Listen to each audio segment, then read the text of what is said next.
चलिए देखेंगे कुछ रिमार्क्स। हेडिंग लिखो रिमार्क्स।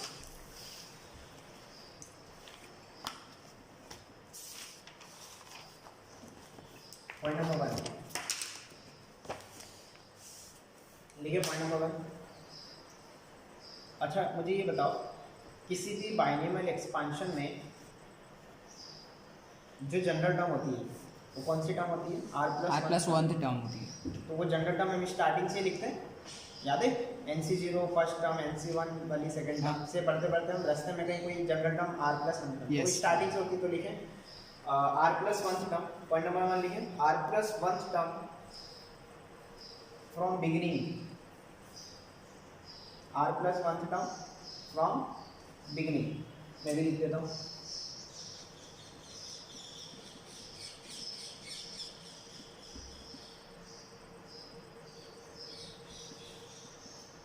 क्या हो जाएगी बोलो? tr+1 कितना हो जाएगा बोलो? NCR NCR x⁻n - r a⁻r x की power n minus R A to की पावर r। इसमें कोई दिक्कत नो। नहीं? बढ़िया। अब लिखें इसके अंदर पॉइंट नंबर 2 लिखें r+1 term from and. r+1 term from and. तो जो एंडिंग से r+1 टर्म होगी तो वही tn-r+1। याद आया कुछ? यस, tn-r+1 कुछ जाना पहचाना एपी में किया था, है ना? तो n-r+1 क्या हो जाएगी बोलो? NCR क्या हो जाएगी? NCR a की power n-r x to the power r। क्या किया है? ये पूरा बाइनोमियल पलटा दिया तो लास्ट टर्म फर्स्ट हो गए। हाँ, बाइनोमियल पलटा दिया। आया समझ में? ठीक है ना? बढ़िया। देखो पॉइंट नंबर 3। Point number 3। अब देखो ये इसका मीनिंग क्या है? इसका मीनिंग ये, अभी एक क्वेश्चन कराऊँ हमें कि कई बार क्या होगा कि वो पूछेगा कि किसी बाइनोमियल एक्सपांशन में एंडिंग से ये वाली टर्म बताओ, तो हम क्या करेंगे? उसको स्टार्टिंग से कन्वर्ट करके स्टार्टिंग से काउंट करेंगे। ठीक है ना? स्टार्टिंग से निकालेंगे हम, क्या हमको स्टार्टिंग से निकालना है या एंडिंग से भी निकालना है ना अगर, तो इन दोनों को पलट दो। इन दोनों को क्या कर दो? x और a को आपस में पलट दो। ठीक है ना? अब देखो ये स्टार्टिंग से tr+1 टर्म और एंडिंग से tr+1 टर्म जो है इनका रेशियो निकालते हैं। ये भी पूछा जाता है कई बार, है ना? तो जो रेशियो होगा इन दोनों का वो क्या हो जाएगा? सुनना ध्यान से। देखो tr+1 का रेशियो निकाल रहा है किससे? tn-r+1 से निकाल रहे हैं। तो ये दोनों तो कट जाएंगे जब इसके अपन में ये आएगा। देखो x की पावर घट जाएंगी ऊपर जाके, n माइनस r में से r घटेगा तो x की पावर कितना? n माइनस बोलो कितना? 2r। और ये a की पावर आप नीचे जाके घटा दो तो a की पावर नीचे कितनी जाएगी? n-2r। तो क्या दोनों की पावर n-2r कॉमन लगा दूं मैं? x/a की होल पावर n माइनस कितना? 2r। कैलकुलेट कर लेना, यही रेशियो आएगा। आया समझ में? अरे कोई दिक्कत इसमें नहीं? देखिए रिमार्क्स नंबर 4, बहुत ध्यान से सुनना, समझना पड़ेगा। अगर कोई आपसे पूछेगा कि x+y की होल पावर n के एक्सपांशन में टोटल नंबर ऑफ टर्म्स कितनी होंगी? n+1। बहुत बढ़िया। और क्या लिखूँ मैं इसमें? In expansion of this total terms या टोटल नंबर ऑफ टर्म्स, एक ही बात है, कितने जाएंगे? n+1। बहुत अच्छा। इसी में रिमार्क्स नंबर 5 इधर लिख रहा हूँ मैं साइड में, यहाँ पे रिमार्क्स नंबर 5। अगर आपसे कोई पूछता है x+y+z की होल पावर n के एक्सपांशन में टोटल नंबर ऑफ टर्म्स कितने होंगे? n+1। क्वेश्चन किया है हमने अपने नोट्स में। a+b+c की पावर n के एक्सपांशन में टोटल नंबर ऑफ टर्म्स मैं याद दिलाता हूँ। इसके एक्सपांशन में टोटल नंबर ऑफ टर्म्स होती है n+1 into n+2 divided by 2। कुछ याद आया? यस। ये स्टैंडर्ड रिजल्ट है, रट लो इसको। क्योंकि कई बार क्या होगा कि वो यहाँ पे अंदर कुछ दे देगा, वो पावर में कुछ दे देगा, तीन टर्म्स की पावर कुछ बोलेगा, टोटल नंबर ऑफ टर्म्स बताओ। तो अगर आपको फॉर्मूला आता है तो आप डायरेक्ट बच के निकल जाओगे, फॉर्मूला नहीं आता है तो फंस जाओगे। फिर आप क्या करोगे? इसको पूरे को एक मानोगे, अगले ब्रैकेट को पूरा अलग लेकर के, और फिर बहुत इससे अच्छा है लंबा हो जाए, इससे अच्छा पूरा इसमें n की वैल्यू रखना है सीधा रेडीमेड, नहीं आ सकती। अब एक बच्चे के दिमाग में ये है कि सर कल को अगर x+y+z+w की पावर n दे दिया तो टोटल नंबर ऑफ टर्म्स, हम तो फिर भी फंसेंगे। यहाँ तक थोड़ी रुकेगा IIT वाला कि यहीं तक रुक गया खत्म, ऐसा नहीं, और आगे तक जाएगा। तो मैं पूरा जनरलाइज लिखा देता हूँ, जनरलाइज फॉर्म में लिखा देता हूँ। आप अंदर ब्रैकेट में कितनी भी टर्म्स हो, जैसे 2 में तो कोई वादा नहीं था, सिंपल था। 3 में चलो 3 तक हम झेल गए कि याद हो गया, चलो हमने क्वेश्चन किया ऐसा है, किया है हमने, ये नहीं था उनको a + b + c की पावर n वाला किया, ये रिजल्ट आया था इसका। अगर बहुत सारी टर्म्स दे दी तो मैं इसको इन जनरल लिखा देता हूँ। जैसे किसी ने दे दिया कि x1 + x2 + x3 से लेकर के xk तक और उसकी पावर n दिया है, इसके एक्सपांशन में टोटल नंबर ऑफ टर्म्स, नीचे क्या है k, k क्या है नंबर ऑफ टर्म्स अंदर की तरफ, तो ये जाएगा n + k - 1 ck - 1, याद रहेगा ये फॉर्मूला है, n + k - 1 ck - 1, सही है, ठीक है ना। मोस्ट इंपॉर्टेंट है, मैंने स्टार लगा दिया इसी में। अब आप पूछो कितने टर्म्स दे करके पावर में कुछ भी दे दो, अंदर आप 3 2 4 2 5 2 10 2 कुछ भी दो, हमें तो सिर्फ n पकड़ना है, k पकड़ना है, और ये NCRE को लिखा है, इसको सॉल्व करना है फैक्टोरियल में ले जाके। नहीं आ सकता, आया क्वेश्चन करें इस पे, लिखो ये सारी बात, लिखेंगे question. Find number of terms, लिखें question, find number of terms in the expansion of x + 2y + z to the power 8। करोगे इसको आप? yes. करोगे? बताओ तो करके बताओ क्या करोगे इसमें, आप फॉर्मूला क्या लगाओगे? लास्ट वाला हमने 6th वाला, लास्ट वाला लगाओगे या सेकंड लास्ट वाला भी लगा सकते हो? सेकंड वो भी लगा, वो भी दोनों भी लगा सकते हो, जो जैसा आपकी मर्जी, दोनों से लगा के देखो क्या आंसर सेम आ रहा है।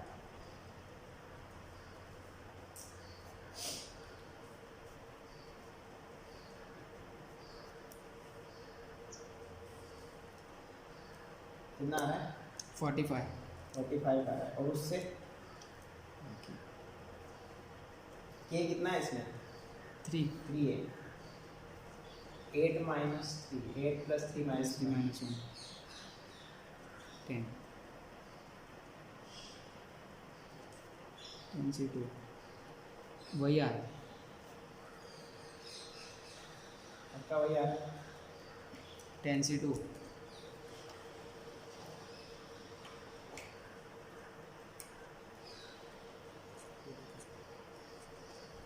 बढ़िया।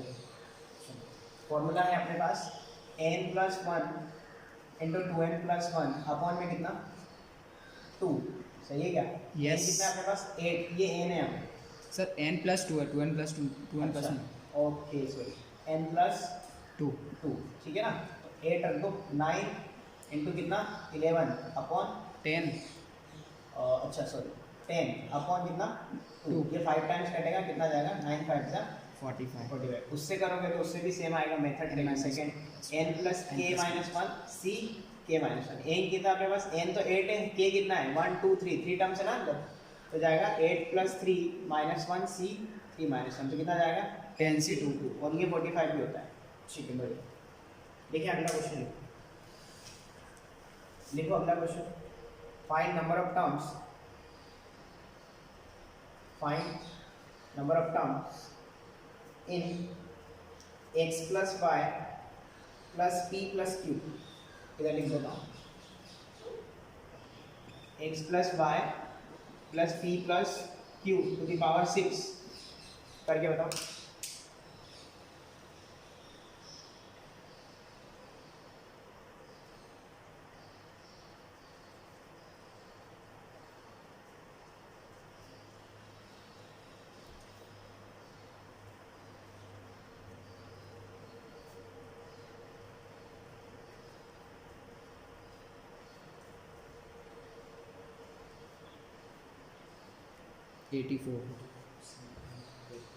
फॉर्मूला कौन सा लगाया, ये वाला? हाँ, ये वाला लगेगा, ये वाला थोड़ी yes, लगेगा, yes. ये तो 3 टर्म्स अगर दे रखे हो तो लगता है, वहाँ पे 3 से ज़्यादा है, ठीक है ना। बताओ इसमें n के नाम पे कितना दिया है उसने, 6, k के नाम पे कितना होगा 4 होगा, तो जाएगा n + k, बोले तो 6 + 4 - 1 c 4 - 1, सही है, तो जाएगा 10 - 1 दैट इज 9c3, 9 × 8 × 7 अपॉन 3 × 2 × 1, ये 9 है यहाँ पे, 3 3 × 9 2 4 × 8 84 आ गया, सही है ना। तो इस तरीके से कर लोगे क्वेश्चन। चलिए बाइनोमियल थ्योरम वाले चैप्टर में नेक्स्ट टॉपिक लिखेंगे सब लोग। देखो heading multinomial theorem. Multinomial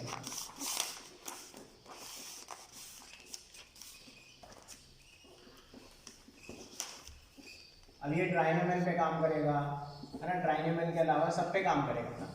binomial तो हमने पढ़ी है, मल्टीनोमियल थ्योरम हेडिंग लिखो। देखना सुनना, सपोज हमारे पास एक मल्टीनोमियल एक्सप्रेशन है x1 plus x2 plus x3 से लेकर के xk और उसकी पावर में n लिखा है। क्या ये मल्टीनोमियल एक्सप्रेशन है? Yes. मल्टीनोमियल मतलब बहुत सारे टर्म्स। इसके अंदर टोटल टर्म्स कितनी है? k टर्म्स इसके अंदर, और पावर कितनी है उसकी? n। हम लोग बाइनोमियल में क्या करते थे, जनरल टर्म ढूंढते थे और उसी से काम करते थे। इसकी जो जनरल टर्म होती है ना, सुनना, इसकी जनरल टर्म होती है, बहुत ही आसान होती है। जनरल टर्म जो इसमें होगी वो होगी n factorial upon r1 factorial into r2 factorial r3 factorial से लेकर के rk का फैक्टोरियल। कोई दिक्कत इसमें?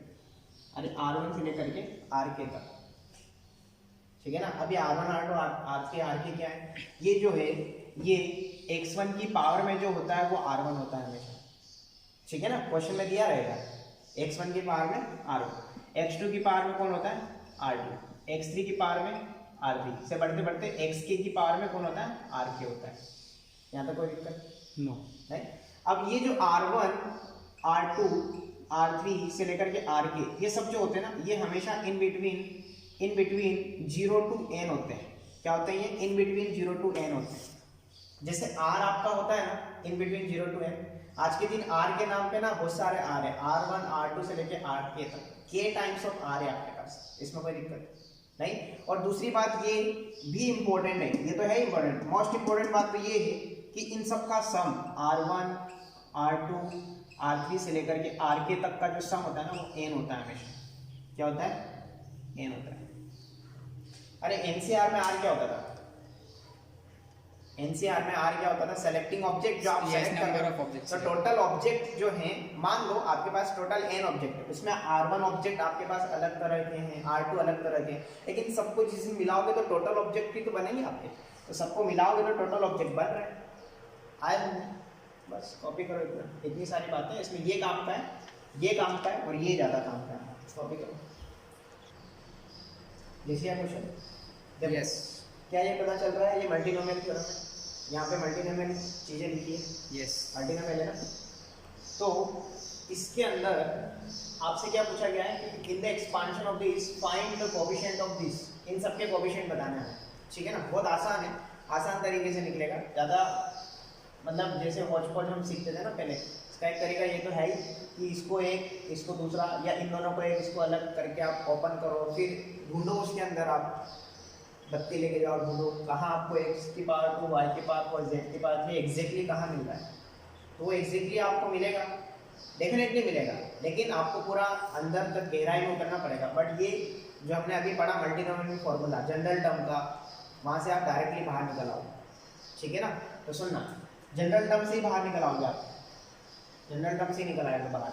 देखो क्वेश्चन नंबर 1 क्या है, वो कहना चाहता है कि आपको इसका कोएफिशिएंट बताना है। मैंने आपको बताया था कि x की पावर में r1 होता है, yes. मतलब x1 की पावर में r1, x2 की पावर में r2, x3 की पावर में r3 होता है कि नहीं होता है? तो आज के दिन r1 r2 r3 कौन है अपने पास? 2 4 3। अब ये जरूर चेक कर लो कि क्या इन r1 r2 r3 का सम n के बराबर है कि नहीं है।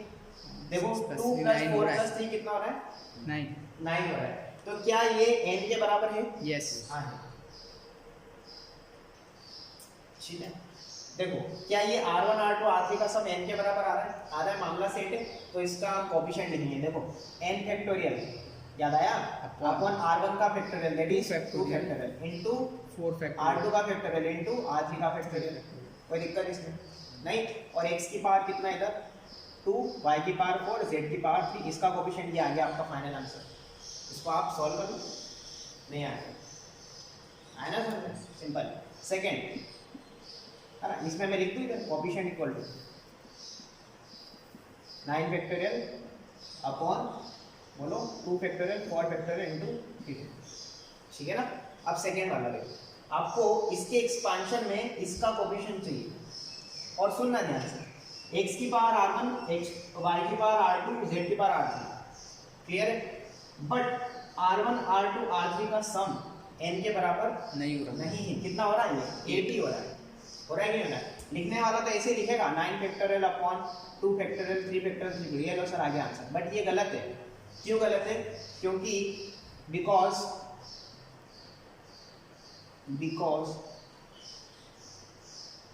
r1 plus r2 plus r3 does not equal to n। कोई दिक्कत नहीं। तब फिर कोफिशिएंट क्या होगा? सवाल ये भी तो है, कोफिशिएंट क्या होगा? तो इसका मतलब कोफिशिएंट ऑफ, इसका कोफिशिएंट बोलो, x square y cube z cube equal to 0। तब कोई कोफिशिएंट होगा ही एग्जिस्ट नहीं करेगा। ये टर्म, ये वाली x की पावर y की पावर z की पावर इसके एक्सपांशन में खुलेगी नहीं, कुछ और पावर है खुलेगी, ये नहीं खुलेगी।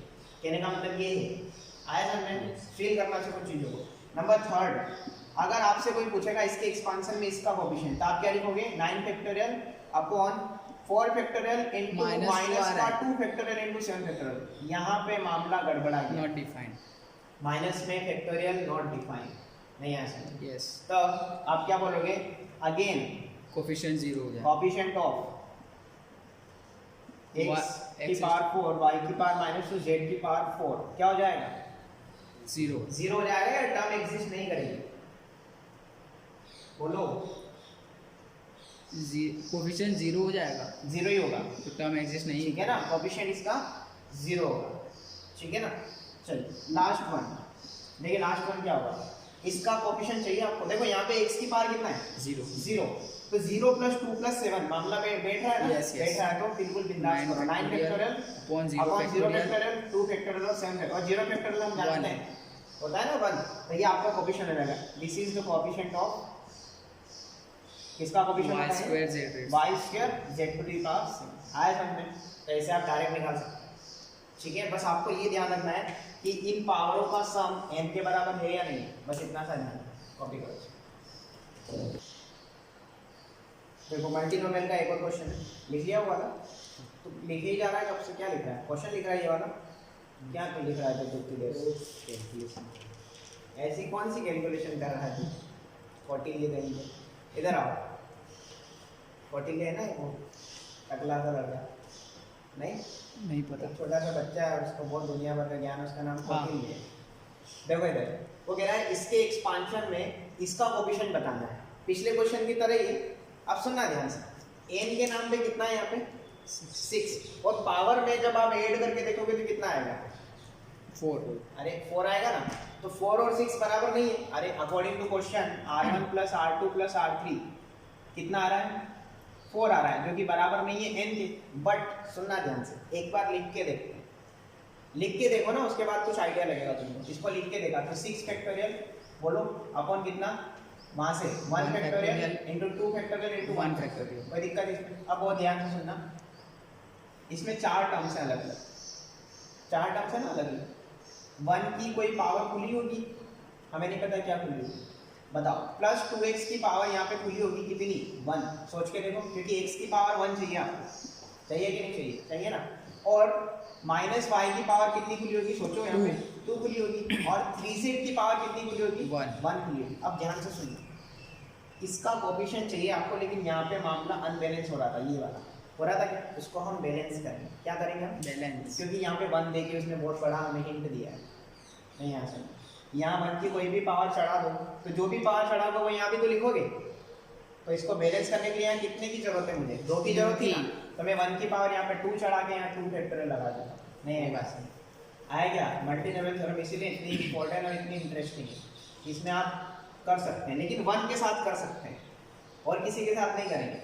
-1 के साथ भी कर सकते हैं, कोई दिक्कत नहीं कि पावर ही तो यहाँ लिखोगे। और पावर लेकिन किसी लगाओगे? पॉजिटिव लगाओगे। पता चला हमने तो 1 की पावर -2 यहाँ -2 फैक्टोरियल हो जाएगा, गलत हो जाएगा। आया समझ में? ठीक है ना। अब इसको सॉल्व कर लो। अब देखो ये हो जाएगा 6 factorial upon 2 factorial into 2 factorial. ये 1 तो गया, हटा दो इसको।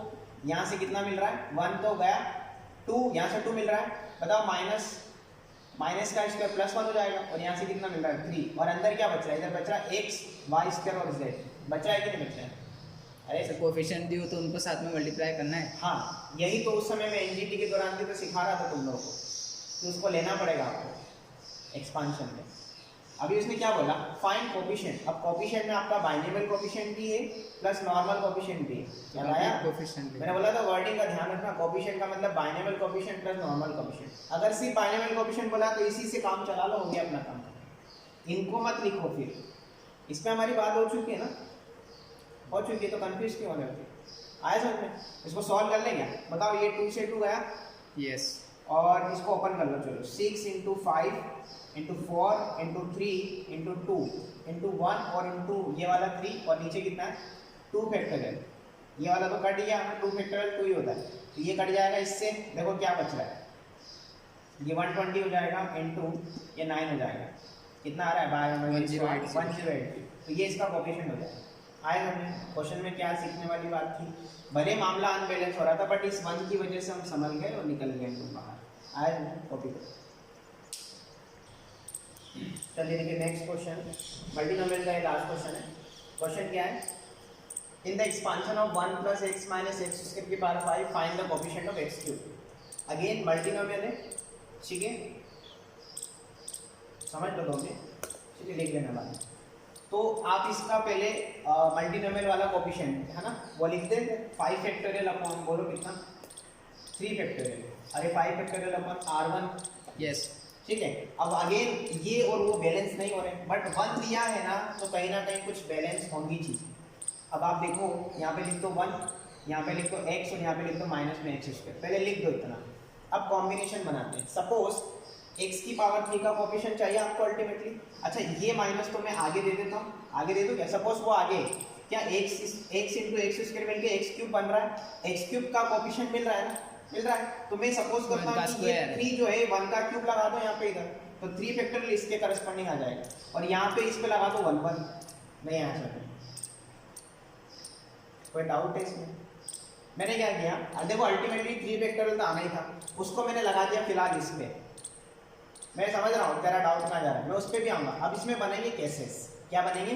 केसेस। एक बच्चे के माइंड में आएगा सर ये 3 इस पे नहीं, मैं इस पे लगा दूँ तो, और इसकी पावर तो मैं 0 चढ़ा दूँ, कर सकते हैं ऐसा। अभी इस केस पे भी आएंगे, पहले फिलहाल मैंने 1 पे क्यूब लगा के मैं बच रहा हूँ, क्योंकि ये दोनों मल्टीप्लाई करने पे ऑलरेडी x की पावर 3 बन रहा है। तो अब सुनना, x की पावर 1 का यहाँ पे 1 फैक्टोरियल तो आएगा ना। अब देखो बैलेंस हो गया क्या, 3 + 1 + 1 5, ये आपका R1, ये R2, ये R3 आएगा इनमें। तो ऐसा आप कर सकते हैं मल्टीनोमियल में जब 1 दिया हो तब। आया समझ में? अब एक और केस बनेगा, उसका प्लस करके सेकंड केस या करके ना, या तो ये बनेगा या एक और केस बनेगा। तो जैसे या वर्ड आएगा ना तो आप प्लस का साइन समझ लेना। अभी बहुत जल्दी बाइनोमियल खत्म होने, पीएनसी में ये या और जैसे वर्ड्स आने वाले। या का मतलब प्लस, और का मतलब मल्टीप्लाई आएगा अभी धीरे धीरे सब समझ। ऐसा भी हो सकता था या फिर ऐसा भी हो सकता था 5 फैक्टोरियल अपॉन 3 फैक्टोरियल तो आएगा गारंटेड, होगा हमें पता ही है, 1 into x into minus x का स्क्वायर। अब सोचो कि किसी लड़के ने इस पे 3 लगा दिया, x की पावर 3 आ रहा है, और माइनस एक्स स्क्वायर की पावर उसने 0 चढ़ा दी, तो देखो यहाँ 3 फैक्टोरियल तो आ गया, 0 फैक्टोरियल भी आ गया। अब आपको कितना चाहिए यहाँ पे बैलेंस करने के लिए? 2 चाहिए बेटा, 2 चाहिए। 1 कैसे चाहिए? 3 + 0 + कितना चाहिए कि 5 बन जाए? 2 चाहिए ना।